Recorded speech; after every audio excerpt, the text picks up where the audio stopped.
தமிழக அரசியலில் என்ன நடக்கிறது? தமிழக அரசியல் சூழல் தற்போது மிகவும் பரபரப்பான கட்டத்தை எட்டியிருக்கு. தேர்தல் நெருங்கிட்டு இருக்க நிலையில முக்கிய அரசியல் கட்சிகள் தங்களுடைய கூட்டணி அமைப்புகள் மற்றும் தொகுதி பங்கீடுகளை இறுதி செய்ய தீவிரமா செயல்பட்டு வராங்க. இந்த சூழ்நிலையில விசிக கூட்டணி நிலை அரசியல் வட்டாரங்கள்ல முக்கிய பேசு பொருளா மாறி இருக்கு. இன்றைய நிலவரப்படி விசிக இன்னும் திராவிட முன்னேற்ற கழகம் தலைமையிலான கூட்டணியிலேயே இருக்கு. ஆனா இந்த கூட்டணியில இருக்க இடஒதுக்கீடு தொடர்பான பேச்சுவார்த்தைகள் இன்னும் முழுமையா முடிவடையாததால ஒரு விதமான அரசியல் பதற்றம் நிலவுது. இது சாதாரண தாமதம் இல்ல, இது ஒரு கூட்டணிக்குள்ள உள்ள சக்தி சமநிலையை வெளிப்படுத்துற ஒரு முக்கிய அரசியல் நிகழ்வா பார்க்கப்படுது. விசிக கடந்த பல ஆண்டுகளா திமுக கூட்டணியோட முக்கிய அங்கமா இருந்துட்டு வருது. குறிப்பா சமூக நீதி, ஒடுக்கப்பட்ட மக்களோட உரிமைகள் மற்றும் தாழ்த்தப்பட்ட சமூகங்களின் பிரதிநிதித்துவம் போன்ற விஷயங்கள்ல விசிக தொடர்ந்து தன்னோட குரலை உயர்த்திட்டு வருது. இந்த காரணங்களால திமுகவுக்கும் விசிக ஒரு முக்கிய வாக்கு வங்கி ஆதாரமாகவும் இருக்குது. இந்நிலையில இந்த தேர்தல்ல விசிக தன்னோட அரசியல் முக்கியத்துவத்தை அதிகரிக்க முயற்சி செஞ்சுட்டு இருக்கு. அதுக்காக இந்த முறை அவர்கள் கேட்கும் தொகுதிகளுடைய எண்ணிக்கையை உயர்த்தியிருக்காங்க. வழக்கமா கிடைக்கிற 6-8 தொகுதிகளை விட இந்த முறை இரட்டை இலக்கு தொகுதிகள் வேண்டும்னு விசிக தரப்பு வலியுறுத்திட்டு வருது.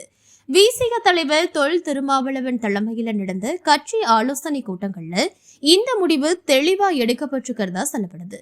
நம்ம கூட்டணியில இருக்கோம்னா அதற்கேற்ற அரசியல் மதிப்பும் கிடைக்கணும் என்பது விசிக தரப்போட வாதமா இருக்கு. இதனாலதான் அவர்கள் அதிக தொகுதிகளை வலியுறுத்திட்டு வராங்க. ஆனா திமுக தரப்புல இதற்கு ஒரு வரம்பு இருக்கு. திமுக தானாகவே அதிக தொகுதிகள்ல போட்டியிட திட்டமிட்டு இருக்கு. குறிப்பா 150 170க்கும் மேற்பட்ட தொகுதிகள்ல திமுக நேரடியா போட்டியிடும். இந்த திட்டத்துலதான் திமுக இருக்காங்கன்னு அரசியல் வட்டாரங்கள்ல தகவல்கள் வெளியாகி இருக்கு. இதனால கூட்டணி கட்சிகளுக்கு அளிக்கப்படுற தொகுதிகளுடைய எண்ணிக்கை கட்டுப்பாட்டுல இருக்கணுங்கிறது தான் திமுகவோட நிலைப்பாடு. இந்த நிலைமையை தற்போது விசிக மற்றும் திமுக இடையே இழுபறியை உருவாக்கி இருக்கு.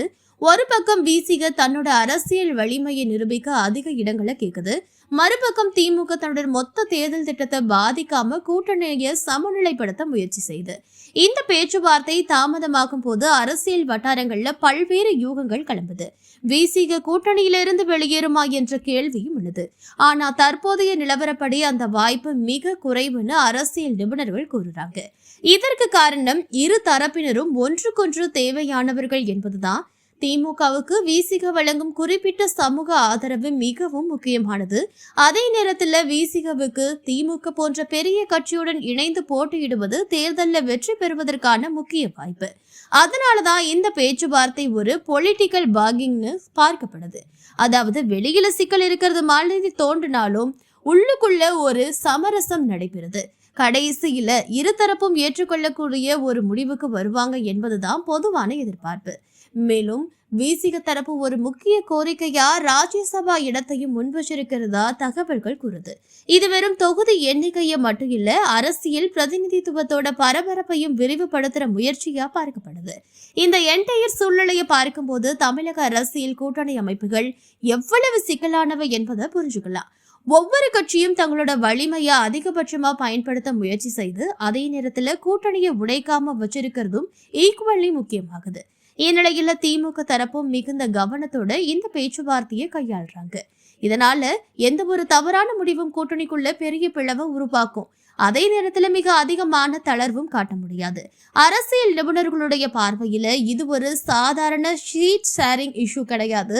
இது தேர்தலுக்கு முன்னாடி நடைபெற பவர் நெகோசியேஷன் பேஸ். இந்த கட்டத்துல தான் ஒவ்வொரு கட்சியும் தங்களுடைய உண்மையான அரசியல் வலிமையை வெளிப்படுத்துறாங்க. மொத்தத்துல இன்றைய நிலவரப்படி விசிக கூட்டணியுடைய வாய்ப்பு மிகவும் குறைவு. அதனால பேச்சுவார்த்தை கடுமையா நடைபெற்றுட்டு வருது. இந்த இழுபறி இன்னும் சில நாட்கள் நீடிக்கும். இறுதியா இந்த என்டையர் சிச்சுவேஷன்ல ஒரு விஷயம் தெளிவா தெரியுது. தமிழக அரசியல் தற்போது மிகவும் டைனமிக் நிலையில இருக்கு.